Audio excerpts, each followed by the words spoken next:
ერთი ფრიად საინტერესო ვიდეო უნდა წარმოგიდგინოთ, მეორე ტელეფონს მოვატრიალებ და ხმასაც აუწევთ. ცნობილი ჟურნალისტი, რომელიც ამერიკის შეერთებულ შტატებშიც მუშაობდა და ახლა პოსტ-ტივის თანამშრომელია, თუ არ ვცდები კი არა, არ ვცდები ბატონი ნუგზარ რუხაძე. ლევან ვასაძეს ამ დუგინის აკაურ ფილიალს ეკითხება შემდეგს. זה მაინც უნდა შეგეკითხოს. აი რუსმა რო გითხრას, რომ შენ სოხუმი და ცხინვალიო რა. ორივე შენი იყოს, ოღონდ დასავლეთთან უმღალატო ვიცოდეო. რასიზა მიიღებ უკან ამ დაგარგულ მიწებს და კიო რუსეთყვი თუ აღარ მინდა ეს ტერიტორიებიო ძმაო, ოღონდ ევროპას არ მომწყვიტო. ვიცი რომ აი წარე და უსიძესო კითხვა როგორც ის არის, მაგრამ ადუღდა ბიჭო ტვინი. ადუღდა ტვინი. ამ ეჭვებით და ვეღარ დავმალე რა საკითხავი და თუ გამცემ ახლა მალა ბატონმა ნუგზარმა და აუდუღდა რა ტვინი. ვეღარ დამალა და შესაბამისად ბატონ ვასაძეს მიმართა ამგვარი პირდაპირი კითხვით.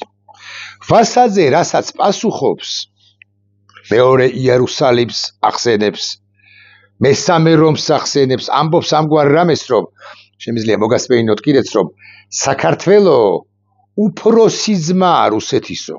ტანით პატარაო, მაგრამ ასაკით უფროსიო. და საქართველო არისო მეორე იერუსალიმიო. რუსეთი მესამე რომიაო და მესამე რომსო სჭირდებაო.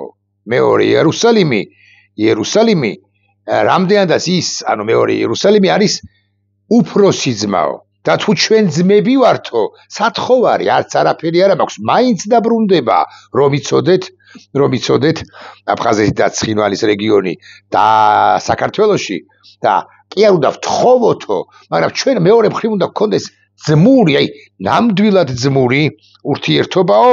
ამას პასუხობს, აი ასე გაქცევ ჩემო ნუგზარ პასუხსო, მე შემიძლია მოგასმენინოთ ეს პასუხი, მაგრამ მას ამ პასუხს ზედმიწევნით ზუსტად ან მეტნაკლებად ზუსტად გადმოგცემთ და აქედან გამომდინარე დაახლოებით 4 წუთიან 3 წუთ ნახევრიან პასუხს ბატონი ვასაძისა ახლა ნუ მოусმენთ მენდეთ.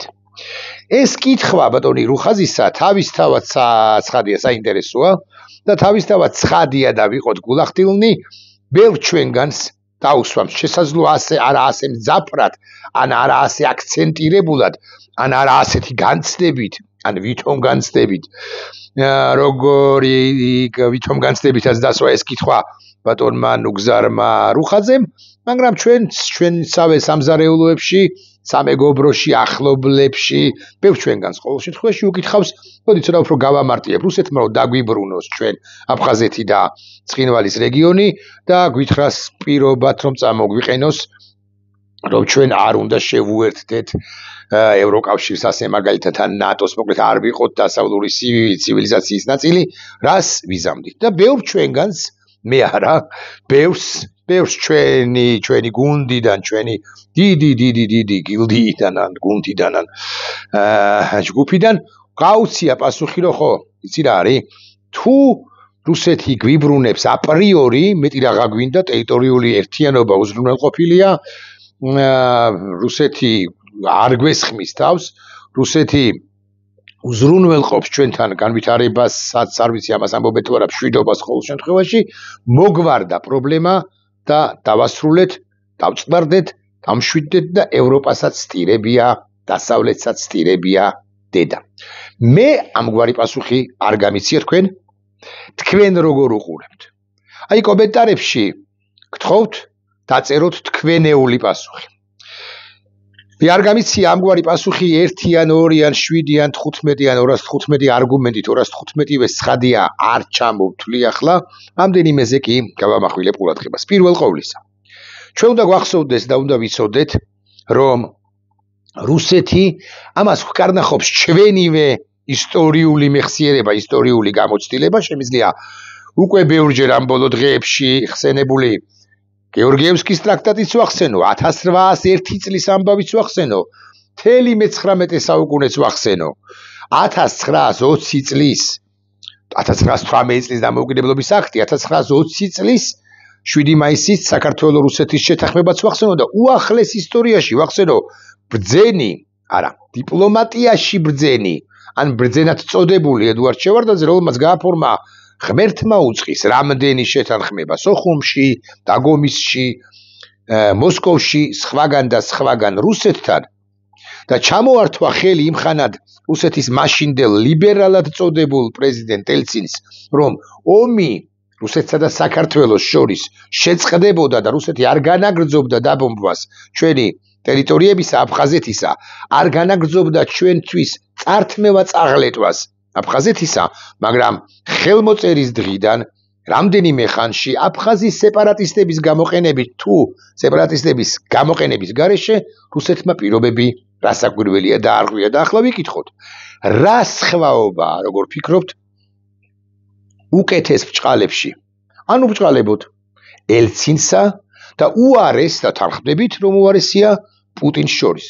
და თუ უარესია პუტინი, მოდი ამ ლოგიკას გავყვეთ, იმიტომ რომ ელცინზე ხო ვამბობდით, რომ ის უფრო ლიბერალი იყო, ვამბობდით არა მხოლოდ ჩვენ, კლინტონი უთხავდა მას მხარში, მხარზე ხელს, კლინტონი სკდებოდა სიცილით, ეს კადრებიც არის, შემიძლია ახლავე დავძებნო, ხო? დავძებნოთ პარალელურად. კლინტონი სკდებოდა სიცილით ელცინთან ერთად, აი დავძებნოთ. მოდიში. Clinton and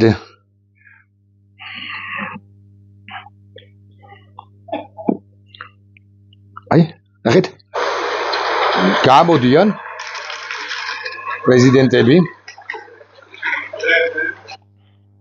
Monsieur, you get the right. Что наша встреча сегодня она провалится. And this is all due.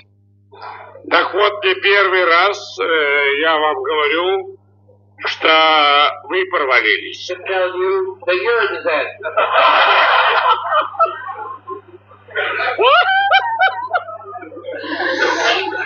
ეხლა დაარტყავს თუ არ ვცდები. ხო, ანუ ამას ეზმაკაცებოდნენ და თუ ეს ლიბერალად წოდებული ელცინი დაარღვევდა პირობას, მაშინ დიქტატორად წოდებული პუტინი რატომ არ დაარღვევს პირობას უკვე სამომავლოდ იმ შემთხვევაში თუ ბატონ რუხაძეს ამყვებით ან სხვებს არა მხოლოდ ბატონ ნუგზარს და ვიტყვით რომ იცით რა არის რაღა იწყალობა გაიღო რუსეთმა მივიჩნიოთ ის უმცროს ძმად ასაზისეული ინტერპრეტაციით მანაც გვაღიაროს ჩვენ უფროს ძმად ასაკით უფროსია საუბარი ცხადია საქართველოს მეტი ხნის ისტორია აქვს თუ მაინც და მაინც ამ კუთხით მიუდგებით ვასაზე ფორმალისტურად მართალია და ფორმალისტურად მართალია კი არა მეორე ფორმალიზმის თვალსაზრისით მართალია რუსეთიც მართლმადიდებელი რეალურად პრავოსლავნი საქართველოს მართლმადიდებელი ქვეყანა მართალია ამ თვალსაზრისით რუსეთის ხაზის FSB-ს ხაზის წარმომადგენელი ბატონი ვასაძე დუგინის ხაზის ესე ვიტყვით უგლებავთ და შეურიგდეთ რუსეთს ამბავიც ის არის რომ უხეშად არასრულ ერთ წელიწადში არასრულ წელიწად ნახევარში რუსეთი შენ გადაგაგდებს ზუსტად ისე ოკეი არ ვახსენოთ 1920 წელი არ ვახსენოთ მით უფრო მე-18 საუკუნის მიწურული არ ვახსენოთ მე-19 საუკუნე იმიტომ რომ ის მაინც წარსულში ჩასატოვებელი ამბებია მაგრამ ვახსენოთ ახლახან 30-35 წლის წინ მიმდინარე ამბები როდესაც ედუარდ შევარდნაძეც კი გამოცდილი გენშერის შოლცის ბეიკერის უფროსი ბუშის თუ გნებავთ რეიგანის ძმაკაცი ბჭყალებში თუ ბჭყალებოთ რუსეთმა გადააგდო იმიტომ რუსეთი გადამგდების სახელმწიფო მაგრამ ახლა კიდევ სხვა კუთხით განვიხილოთ ეს საკითხი მოდი წარმოვიდგინოთ სიგიჟე წარმოვიდგინოთ რომ რუსეთი არ გადაგვაგდებს და წარმოვიდგინოთ რომ ამ ტერიტორიულ უთლიანობას ის უზრუნველყოფს ჩვენსას დიახ ეს არის ქართულ აფხაზურ ამბავზე აფხაზეთის ამბავზე ვილაპარაკებ და თუ გნებავთ გადაავრცელეთ ცხინვალის რეგიონზე ეს არის საქართველოს რუსეთის კონფლიქტი მიხეილ სააკაშვილმა აბსოლუტურად სწორი ნაბიჯი გადადგა 2008 წლის ომის შემდგომ ომის დროს და შემდგომ, როდესაც ეს ქვეყანა გაიყვანა ეთნოკონფლიქტის ეს ამბავი გაიყვანა ეთნოკონფლიქტის ჩარჩოებიდან და შეიყვანა სახელმწიფოთა შორის კონფლიქტის ჩარჩოებში. რუსეთი არის ოკუპანტი, რუსეთი არის პასუხისმგებელი იმაზე დე ფაქტო მართავს რა აფხაზეთის ავტონომიურ რესპუბლიკას ან ოკუპირებულ ტერიტორიას რაც ხდება იქ. ანუ ეს არის სახელმწიფოთა შორისი კონფლიქტი, თუმცა ჩვენ შემთხვევაში სახელმწიფოთა შორისი კონფლიქტს ახლავს რა უნდა უცნაურიც არ უნდა იყოს, ეს არ არის ხშირი შემთხვევა სახელმწიფოთა შორის კონფლიქტებში ახლავს ეთნიკური ფაქტორი. იმ შემთხვევაშიც კი თუ რუსეთი იარაღით დაადგება 50-100 შვიდას აფხაზ სეპარატისტს და იტყვის რომ თქვენ უნდა შეურიგდეთ ქართველებს, უნდა გახსნათ დე ფაქტო საზღვარი ენგურზე, ენგურის ხიდი და ეს უნდა იყოს ერთიანი სახელმწიფო. ამას ხო არ იტყვის, მაგრამ მაინც თავად აფხაზები გაგიკვირდებათ და გაჭედავენ, ესეთი უცნაური სიტყვა უნდა შემოგთავაზოთ, იმიტომ რომ ეთნო კონფლიქტი, ეთნიკური ნიშნები ამ კონფლიქტს გაგიკვირდებათ და აქვს, იმიტომ რომ აფხაზებს მიაჩნიათ, რომ ჩვენ ქართველები მათ აფხაზებს ხშირ შემთხვევაში ჩაგრავდით და ოდენ კულტურული ავტონომია სულაც არ იყო საკმარისი და არ არის საკმარისი მათთვის, აგე საერთოდ დამოუკიდებლები არიან აღიარებულნი რუსეთის თუ სხვა 4 დანარჩენი სხვა არადემოკრატიული 4 თუ 3 თუ 4 სახელმწიფოს მიერ. ანუ რატომ შეიმცირებენ იურიდიულ არა სამართლებრივ პოლიტიკურ სტატუსს სრული თავისუფლებიდან რაღაცა ფედერაციაში? არა, გენაცვალე, ფედერაციასაც არ შემოგთავაზებს, ბატონო ნუგზარ თქვენ მოგმართავთ. პირველ ყოვლისა, რუსეთი ამ შემთხვევაშიც კი შემოგთავაზებს, გარდა იმისა, რომ გადაგვაგდებს მომავალში, ხო?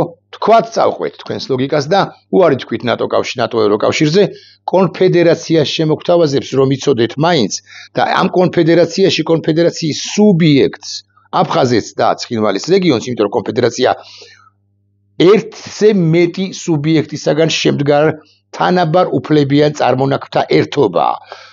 ერთ სუბიექტს აფხაზეთს ექნება ამ კონფედერაციის დატოვების უფლება. აქვე დაგიკონკრეტებთ თქვენ კითხვას, რა ხდება დევნილთა უფლებების თვალსაზრისით? რუსეთმა რომ მოინდომოს, თქვენ გონიათ დევნილები ესე იოლად დასაბრუნებელნი იქნებიან? ეს ერთი. რა ხდება რეპარაციებთან დაკავშირებით? რა ხდება ქონებრივ უზრუნველყოფასთან დაკავშირებით და ანუ ფინანსურ რეპარაციასთან ქონებრივ უზრუნველყოფას. აი რა ხდება რომელიმე დევნილი რო ახლა თქვენს მეზობლად რო ცხოვრობს და სახლი რო აქვს დამწვარ-დანგრეული, ასე მაგალითად ბიჭვინთაში თუ გაგრაში თუ ოჩამჩილეში თუ სოხუმში თუ გალში, ვინ უბრუნებს ამას? რუსეთის ერთი განცხადება რომ ხო შერიგდითო, ხო თანახმავარო, თქვენ გონიათ საკმარისია ან ბატონმა ვასაზემ რაც არ უნდა გიპასუხოთ ეხლა რაღაც თეოლოგიურ არასწორ სიგიჟეებში რომ თეოლოგიურიც არ ქვია ამას რაღაც თეორიებში რომ შევიდეს, თქვენ გონიათ ეს ამაკმაყოფილებელი პასუხი იქნება ვასაზემ კი არა მისმა ნაჩალნიკმა დუგინმა კიდევ უფრო მეტად რომ გაამყაროს ვასაზის ლოგიკა რაღაც თავისი არგუმენტებით, თავისი თეოლოგიურ ფილოსოფიური არგუმენტებით. ვინ აბრუნებს ნაჭყებია ავიღოთ ნებისმიერი აი აფხაზი ეროვნების ადამ მარშალიას ქონებას, რომელიც იქ დაკარგა ადამ და მისმა მამამ ლორიკ მარშალიამ, ვინ აბრუნებს, რომელიც მათ ამ მარშალიებს ქონდა, თან პატარა რამდენადაც მახსოვს და რამდენადაც ვიცი, პატარა რაღაცი არ იყო ეს ლორიკ მარშალია. ხო თან მოღალატედ ითვლება აფხაზებისთვის, იმიტომ რომ აფხაზი კაცია და დანარჩენ 240 თუ არ ვცდები 240 თუ 242 ოჯახთან ერთად აფხაზი ეროვნების ოჯახები იგულისხმება, გადმოწახლდა და წამოვიდა დევნილად დანარჩენ საქართველოში. მით უფრო ვერ იტანენ იქ, ხო? მაგრამ ხონდა დაბრუნდეს. ვინ უბრუნებს ქონებას? კვლავ ვიმეორებ, არ ვლაპარაკობ იმ საკითხზე, იმ რაკურსზე თუ რუსეთი გვაგდებს და რუსეთი გვაგდებს რასაკვირველი. კონფედერაციის გარდა ჩვენ მოგთხოვს რუსეთი ერთი ამბავია, დაგიბრუნეო, მაგრამ კონფედერაციის გარდა მოგთხოვს ჩვენ აბსოლუტური ნეიტრალიტეტის გამოცხადებას. ნეიტრალიტეტი ოღონდ ისეთი დემილიტარიზებული კი არა, როდესაც მათ შორის რუსის ჯარი გადის საქართველოს ტერიტორიიდან, სრული საქართველოს ქართულ-აფხაზურ-ოსურის კონფედერაციის ტერიტორიიდან, ჯავიდან, ცხინვალიდან, სოხუმიდან, ოჩამჩილიდან, გუდაუთიდან და ასე შემდეგ. ხო? გაგრაში ზეყოლებად. თუ კი არ გადის, არამედ რჩება და თან კონფედერაციას და თან ნეიტრალურ სახელმწიფოს ითხოვს იმისთვის, რომ უზრუნველყოს შენი ნეიტრალიტეტის უსაფრთხოება. ამაზეც აწერთ იმგვარად ფორმულირებული კითხვაა ბატონო ნუგზარ, რომ კითხვა მაქვს, ამაზეც აწერთ ხელს. უფრო ზუსტი რო ვიყო ეს რატომ არის შერჩეული ბატონი ვასაძე ამ კითხვის ადრესატად? იმიტომ რომ ეს კითხვა ერთის მხრივ მიემართება ბატონ ვასაძეს, მაგრამ რეალურად მიემართება ვასაძის სამეგობროს პირდაპირ მნიშვნელობით. ოდინდელი სამეგობროს წარმომადგენლებს, მათ შორის საქართველოს მართლმადიდებელი ეკლესიიდან, შიოს და იმ ჯგუფს, იმ ხას, რომელსაც ეგრა მაგის პასუხია და აქვს სამართლიანი თუ სამართლო პრეტენზია მოსაყდრე არის ბატონი შიო მუჯირი, ხო, საქართველოს კათოლიკოს პატრიარქობაზე, მე მაინც მგონია რომ უსაფუძვლო, მაგრამ ნახევარი ნაბიჯით შესაძლოა ის მართლაც წინ არის სხვა მღვდელმთავრებზე, რომლებსაც ასევე შესაძლოა აქვს სურვილი პატრიარქობისა გარკვეული, მოდი ესე ვიტყვი, გარკვეული პერიოდის შემდეგ. ხო და ეს არის არა ვასაძის პასუხი, არა ვასაძისგან პასუხი, არამედ ეს არის დუგინი შიო ვასაძე, ან თუ გნებავთ ესე ვიტყვი, დუგინი ვასაძე შიოს ერთობლივი პასუხი, რომ იცით, საქართველო უფროსი ძმა არის რუსეთისა. საქართველო მეორე იერუსალიმია, ხოლო მესამე რომს, აი ესეთი პათეტიკით საუბრობს ბატონი ვასაძე ამ თემაზე. რეალურად ჩვენ არ გვჭირდება, ძალიან უცნაურ რამეს ვიტყვი, რუსეთის წყალობა და გადმოგდება აფხაზეთ ასე მაგალითად აფხაზეთისა, გადმოგდება ზვარაკად. ჩვენ ეს არ გვჭირდება. უმალ სჯობს ჩვენ დავითბინოთ გარკვეული პერიოდი, ძალიან მძიმე რამეს ვამბობ, საკრიტიკოს და გამაკრიტიკეთ მათ შორის კომენტარებში, მე გთხოვთ, მოგიწოდებთ. ჩვენ დავითბინოთ გარკვეული პერიოდი 20 წელი, 27 წელი, სადაც ამდენი ხანია ვითმენთ, კიდე დავითმენთ 30 წელიწადი პირობითად. თუმცა ამდენი არ დაგჭირდება, მაგრამ მაინც. თქვათ 30 წელიწადი. დავითბინოთ გარკვეული პერიოდი, ვიდრე იმ პერიოდამდე, იმ დრომდე, იმ ეპოქამდე, როდესაც რუსეთი სუსტდება და სრულიად დემოკრატიულ ან ამაზე მეტად დემოკრატიულ რელსებზე გადადის, გადაეწყობა. და ამ შემთხვევაში აფხაზურ საზოგადოებას ახალს, არა ომ გამოვლილს, ომის ტკივილებით, ტრავმებით და ასე შემდეგ. ჩვენ უნდა შევთავაზოთ ძალიან მომხიბვლელი დემოკრატიული დასავლური ევროპული სახელმწიფო ჩვენი ერგურ გამოღმა საქართველოს სახით.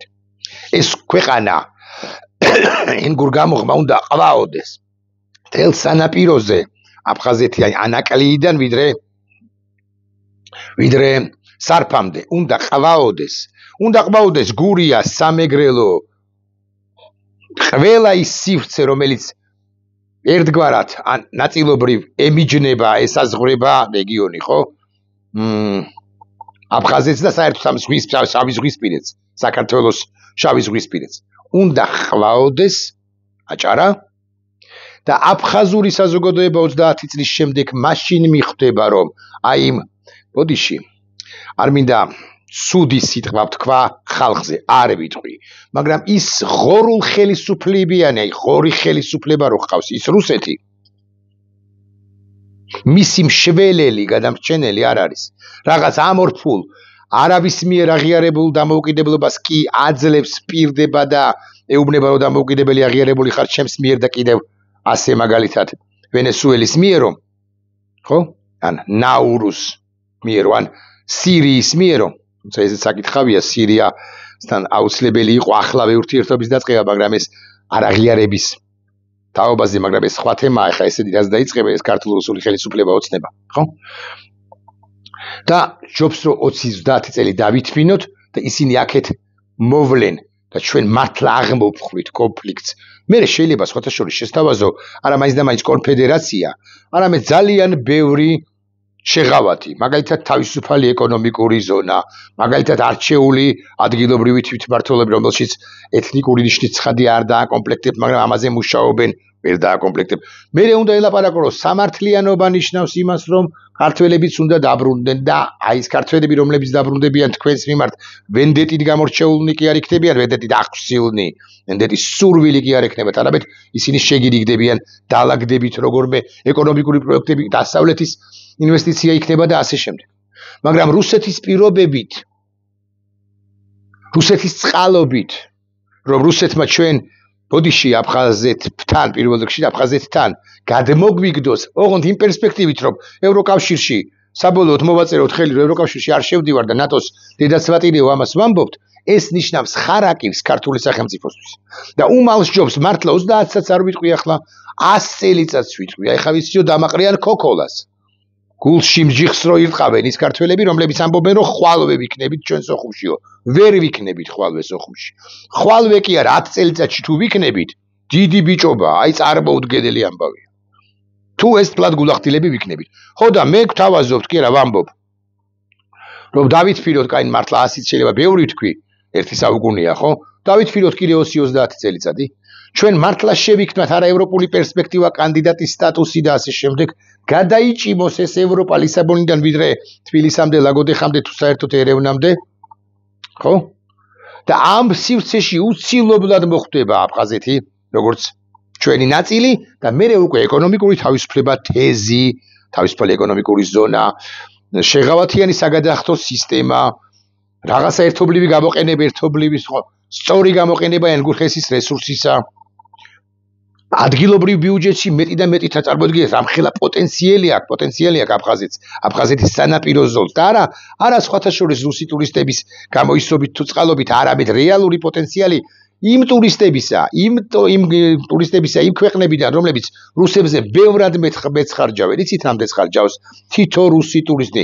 მე მაგ ერთი 2 წლის წინანდელი ინფორმაცია მონაცემი, გულახდილად გეტყვით, ახლა შესაძლოა, შეცვლილია, მაგრამ ერთი კვირის განმავლობაში ავია ბილეთების გარდა რუსი ტურისტი საქართველოში ჩამოსული 2023 წლის მონაცემებია, ხარჯავდა $1400, ანუ $200 დღეში არა უმეტეს.